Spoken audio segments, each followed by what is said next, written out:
10 چیزیں ایسی ہیں سننے والے کو اگر بتائی جائیں اور سننے والا اس پر غور کرے اور سوچے تو اللہ تعالیٰ اس کو اس نصیحت سے نفع پہنچاتا ہے. 10 چیزیں سن لیں. لوگوں کو اللہ کی نعمتیں یاد دلائیے تاکہ وہ اللہ عز و جل کا شکر کریں. کس نے دی زمین؟ کس نے دیا آسمان؟ کس نے دولت دی؟ کس نے آنکھ دی؟ یہ ساری نعمتیں اللہ کی دی ہوئی ہیں. اور اگر چاہتے ہو کہ اللہ مزید نعمتیں عطا فرمائے تو قرآن کہتا ہے لئن شکرتم لازیدنکم، تم شکر کرو اللہ تمہیں زیادہ عطا فرمائے گا. اور جتنی تکلیفیں آتی ہیں، توجہ چاہوں گا یہ جملہ پوری تقریر یاد رہے یا نہ رہے لیکن اس کو یاد رکھیے گا، جتنی بھی تکلیفیں آتی ہیں وہ ساری تکلیفوں کا سب سے پہلا سبب ناشکری ہے. سب سے پہلا سبب. اس کے پاس یہ، میرے پاس یہ نہیں، وہ یہاں میں بس یہی سب چلتا ہے. اور اس کو میں قرآن سے سمجھا دوں. اللہ فرماتے ہیں ما یفعل اللہ بعذابکم ان شکرتم، اللہ تم کو عذاب دے کر کیا کرے گا اگر تم شکر کرو. نادانو، تم شکر نہیں کرتے اس لیے تم تکلیف میں گرفتار ہو. شکر کرو تو اللہ تمہیں زیادہ عطا فرمائے گا. نعمتوں کو یاد کرو. یہ ہوا بغیر پیسے کے مل رہی ہے، آکسیجن بغیر پانی مل رہا ہے، یہ نعمتیں کون دینے والا؟ اللہ دینے والا. اب اس کی نہ سنے تو کس کی سنے؟ یہاں علماء تشریف فرما ہے، طلباء تشریف فرما. ایک بہت حکمت کی بات بتاؤں، اللہ عز و جل نے جبرن کسی کو نہیں کہا کہ مجھے مانو. توجہ چاہوں، جبرن نہیں کہا کہ مجھے اللہ مانو. اللہ نے عقل عطا فرمائی. انسان کے پاس تو عقل ہے نا، جانور کے پاس نہیں، انسان کے پاس تو عقل ہے. اللہ نے عقل دے دی، عقل دے دی. کافروں کو بھی اللہ نے نہیں فرمایا کہ جبرن مجھے خدا مانو. اس نے جبرن نہیں فرمایا، اس کو روزی دے رہا ہے، پانی دے رہا ہے. سورج نکلتا ہے تو تھوڑی مسلمانوں پر نکلتا ہے، سب پر نکلتا ہے کہ نہیں نکلتا؟ بارش برستی تو سب فائدہ اٹھاتے ہیں، آکسیجن سے سب فائدہ اٹھاتے ہیں، مسلم اور نان مسلم، اللہ کو ماننے والے اور نہ ماننے والے. اے اللہ، جب تو اتنا سب کچھ دے رہا ہے تو اپنے آپ کو منواتا کیوں نہیں ہے جبرن؟ تو اللہ فرماتے ہیں میں نے عقل دی اور یہ ساری چیزیں عطا کی تاکہ عقل سے بندہ سوچے تو صحیح، میں اس کو نہیں مانتا پھر بھی مجھے روزی دے رہا ہے، پھر بھی مجھے آکسیجن دے رہا ہے، پھر بھی مجھے پانی دے رہا ہے. کون ہے یہ سب دینے والا؟ کون ہے؟ اب جب وہ عقل کا استعمال کرے گا تو پھر اس کا وجدان کہے گا کوئی تو ہے جو مجھے دے رہا ہے، وہی دینے والی ذات کا نام اللہ ہے. اللہ ہے. تو جبرن اللہ نے نہیں منوایا، نعمتیں دی. دیکھو ان نعمتوں کو، کون ہے یہ نعمتیں دینے والا؟ کون ہے ہوائیں چلانے والا؟ کون ہے سورج کو پیدا کرنے والا؟ تلاش کرو. جب تم دیکھو گے تو تمہیں وہی ذات نظر آئے گی جسے ہم اللہ عز و جل کہتے ہیں. تو اللہ کی نعمتوں کا شکر ادا کرو. دکھ اور تکالیف کا ثواب بتائیں تاکہ صبر کریں. اب بخاری شریف کی ایک حدیث سنا دو تاکہ آپ سمجھیں. میرا ایک ٹاپک ہے انشاءاللہ، میں اس پر مطالعہ کر رہا ہوں. ہر دکھ میں ایک نعمت، میرا موضوع ہے انشاءاللہ، پھر کبھی میں عرض کروں گا قرآن و حدیث کی روشنی میں. ہر دکھ کے پیچھے ایک نعمت چھپی ہوئی ہے، کوئی دکھ ایسا نہیں. تو اب یہاں فرمایا گیا کہ لوگوں کو نصیحت کرو. کس طریقے سے؟ اپنے بچوں کو، گھر والوں کو، دوستوں کو، سامعین کو یہ نصیحت کرو، اللہ کی نعمتیں یاد دلاؤ. کتنی نعمتیں اللہ نے دی، زمین، آسمان، چاند، سورج، تاکہ ان کے اندر شکر کا پیدا ہو اور اس کا رابطہ اپنے رب قدیر سے مضبوط ہو جائے. دوسری چیز، دکھ اور تکالیف کا ثواب بتائیں تاکہ صبر کریں. آپ کو بتاؤں، یہ ہماری سوچ ہے کہ تکلیف اس کو آتی ہے جس سے اللہ ناراض ہوتا ہے. اور میں بخاری شریف کی حدیث پیش کر دوں. یہ حدیث تو آج تک آپ نے سنی ہوگی کہ من یرید اللہ خیرا یفقہہ فی الدین، اللہ جس بندے سے بھلائی کا ارادہ فرماتا ہے اسے دین کی سوجھ بوجھ عطا کر دیتا ہے. لیکن آج بخاری شریف کی ایک حدیث اور سنا دو. اللہ جس بندے سے بھلائی کا ارادہ کرتا ہے اس کو مصیبت میں گرفتار کر دیتا ہے. من یرید اللہ بہ خیرا یصب منہ اور یصب منہ یصب منہ. اللہ جس بندے کا، کما قال، اللہ جس بندے سے بھلائی کا ارادہ فرماتا ہے اس کو مصیبتوں میں گرفتار کر دیتا ہے. اس لیے کہ مصیبت پر صبر کرنے کا جو اجر ہے وہ کسی عمل کا اجر ہے ہی نہیں. اور صبر کرنے والے کو انسان سلام کرے یا نہ کرے، فرشتے قیامت کے دن سلام کریں گے اور کہیں گے سلام علیکم بما صبرتم فنعم عقبی الدار. تو دکھ میں انسان مایوس ہو جاتا ہے، اسے بتاؤ کہ دکھ اور تکلیف میں صبر کرنے پر اللہ نے کتنا اجر رکھا ہے. تیسری چیز، گناہوں کی سزا اور عذاب سنائیں تاکہ گناہوں سے باز آ جائیں اور ان سے توبہ کریں. وہ لوگ جو گناہوں میں ڈوبے ہوئے ہیں ان کو بتاؤ کہ گناہوں کا عذاب کیا ہے اور گناہوں کی وجہ سے اللہ عز و جل کیا سزا عطا فرمانے والا ہے تاکہ بندہ اس سے بچنے کی کوشش کرے. اسی طریقے سے ہمارا سب سے بڑا دشمن کون ہے؟ تو قرآن کہتا ہے ان الشیطان للانسان عدو مبین کہ بے شک شیطان انسان کا کھلا ہوا دشمن ہے. اب اس کے مکر و فریب، اس کی چال، اس کی عیاری، اس کی مکاری یہ بتاؤ تاکہ لوگ اس کے مکر سے بچیں. تو فرمایا گیا شیطان کے مکر و فریب بتائیں تاکہ اس سے ڈر کر کے بچ جائیں. میرے پیارے آقا صلی اللہ علیہ وسلم کے پیارے دیوانوں، اسی طریقے سے انسان کا دل سخت ہونے کی ایک سب سے بڑی وجہ یہ بتائی گئی دنیا کی محبت. یہ جس دل میں پیدا ہو جائے وہ بہت سخت دل ہو جاتا ہے، اتنا سخت دل ہو جاتا ہے کہ پھر کسی کے قتل پر بھی آمادہ ہو جائے گا، کسی کا مال کھانے پر بھی آمادہ ہو جائے گا، اور بڑھتے بڑھتے یتیم کا بھی کھا جائے گا، مسکین کا بھی کھا جائے گا، بیوہ کا بھی کھا جائے گا، سب کا کھا جائے گا. یہ ہے دنیا کی محبت. ایسے انسان کا دل بہت سخت ہو جاتا ہے. اسی لیے حضور صلی اللہ علیہ وسلم نے صحابہ کے قلب کا جو تزکیہ فرمایا اس میں سب سے پہلے حب دنیا کو ان کے دل سے نکالا. تو فرمایا گیا دنیا کی بے ثباتی اور بے وفائی سمجھائیں تاکہ اس میں دل نہ لگائیں لوگ. بتاؤ یہ دنیا ختم ہونے والی ہے، دنیا پرماننٹ رہنے والی ہے، دنیا پرماننٹ رہنے والی ہے. ایک سور میں ساری دنیا ختم، سب فنش ہو جائے گا.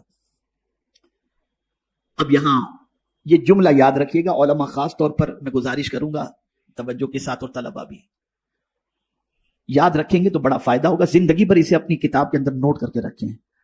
عقل مند وہ ہے جو فنا ہونے والے سے محبت کرنے کی بجائے باقی رہنے والے سے محبت کرے. دنیا فنا ہو جائے گی، خدا باقی رہنے والا ہے. جو باقی رہنے والا ہے اس سے محبت کرو. اسی لیے مومن کی تعریف اور مومن کی کیفیت قرآن نے بیان کی. والذین آمنوا اشد حبا للہ، جو ایمان والا ہوگا وہ اللہ سے ٹوٹ کر محبت کرے گا، بے انتہا محبت کرے گا. اور یہ دنیا فنا ہونے والی ہے. چھٹی چیز، موت کو ہر وقت یاد رکھا جائے تاکہ روانگی کی تیاری جاری رکھی جا سکے. میں آپ کو یہاں پر بتاؤں، ابھی ایک پروگرام میں ہم گئے تھے، ایک ساتھی نے کہا حضرت آپ کا وقت اتنے بجے کا ہے، ٹریفک بہت زیادہ ہے، ہم تھوڑے تاخیر سے پہنچیں گے، لیٹ ہو جائیں گے. تو مجھے ایک آیت یاد آ گئی. اللہ کا شکر ہے بسا اوقات کوئی نہ کوئی آیت یاد آ جاتی ہے. تو میں نے ان سے کہا، میں نے کہا بھائی میں تو دنیا کے بارے میں تھوڑا سا سوچا تو ٹائم پر تو مجھے کوئی چیز نظر نہیں آئی، چاہے وہ فلائٹ ہو، چاہے ٹرین ہو، چاہے آدمی ہو، تھوڑا بہت تو پلس مائنس ہو جاتا ہے. میں نے جب قرآن پر غور کیا تو ایک ہی چیز مجھے ٹائم پر ملی.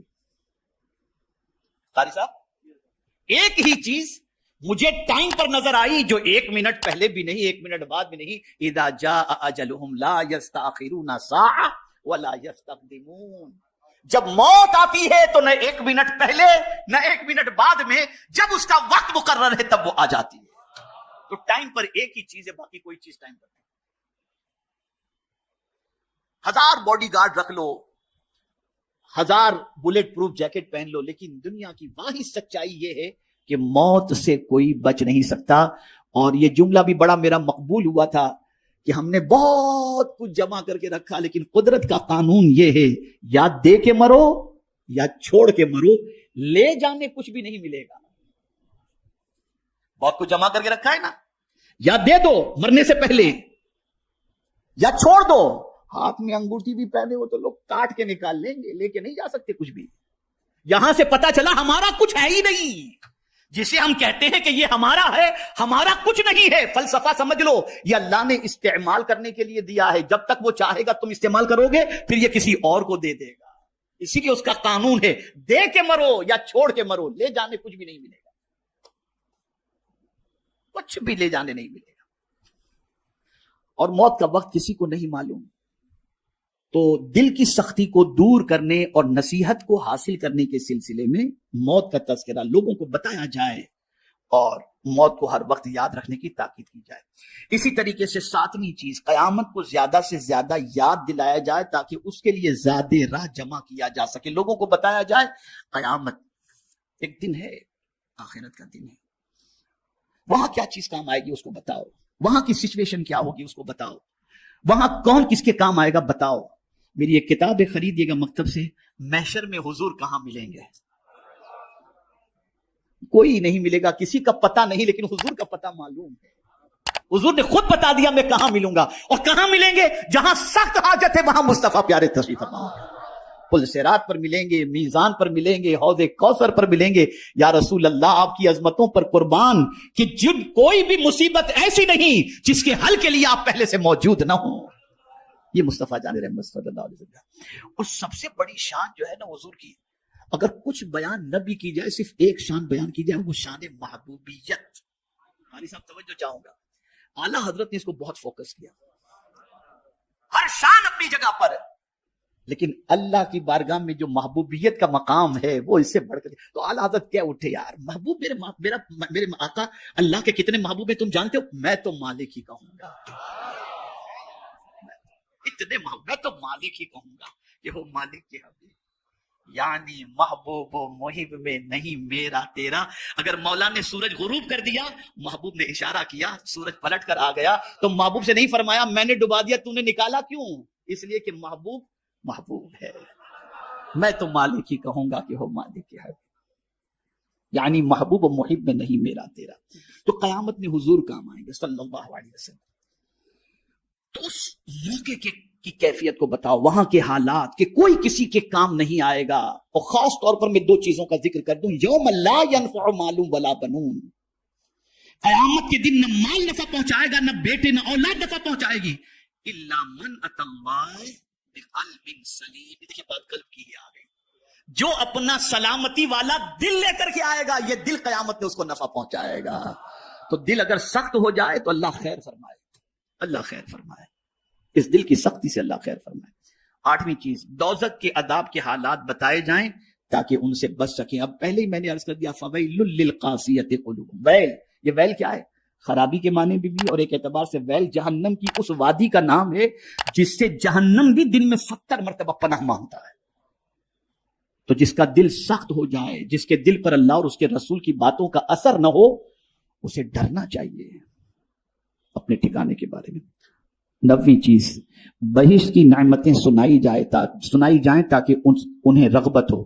جنت کی بہاروں کے بارے میں بتایا جائے، کیا کیا جنت، شرابن طہورا۔ سب سے بڑی چیز تو یہ کہ یہاں تو یار کہیں بیٹھو تو کوئی اچھی بات، کوئی اس نے آپ کے بارے میں یہ کہا، فلاں نے یہ کہا، tension tension tension tension tension.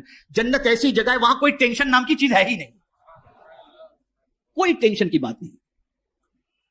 آدمی چاہتا ہے کہ دنیا میں میری تمنا پوری ہو، توجہ چاہوں گا اس جملے پر، آدمی چاہتا ہے دنیا میں میری تمنا پوری ہو، اللہ فرماتے تو دنیا میں جو چاہتا ہوں وہ تو کر، جنت میں تو جو چاہے گا میں وہ کروں گا۔ تو ہماری تمنا پوری ہونے کی جگہ دنیا نہیں جنت ہے۔ وَلَكُمْ فِيهَا مَا تَشْتَهِي أَنفُسُكُمْ وَلَكُمْ فِيهَا مَا تَدَّعُونَ، جو چاہو گے اللہ تمہیں عطا، اور کوئی محنت بھی نہیں کرنی، کمانے بھی نہیں جانا، خیال ہوا کہ یار یہ مل جائے تو فوراً سامنے آ جائے، یہ قیامت۔ آخری بات، ہر بات کو خوف و رجا کے درمیان رکھا جائے، یعنی کبھی اللہ تعالیٰ کی عظمت و ہیبت کا تصور دلایا جائے تاکہ اس کا خوف دل میں پیدا ہو، کبھی اللہ کی رحمت اور مہربانی بتائی جائے تاکہ اس سے امید ہو۔ جو پند و نصیحت 10 امور پر مشتمل ہو تو اہل ایمان کو اس سے بہت بڑا فائدہ ہوگا۔ یہ 10 باتیں ایسی ہیں کہ اگر ایمان والے کے سامنے یہ 10 باتیں رکھی جائیں تو ایمان والے کو فائدہ پہنچے۔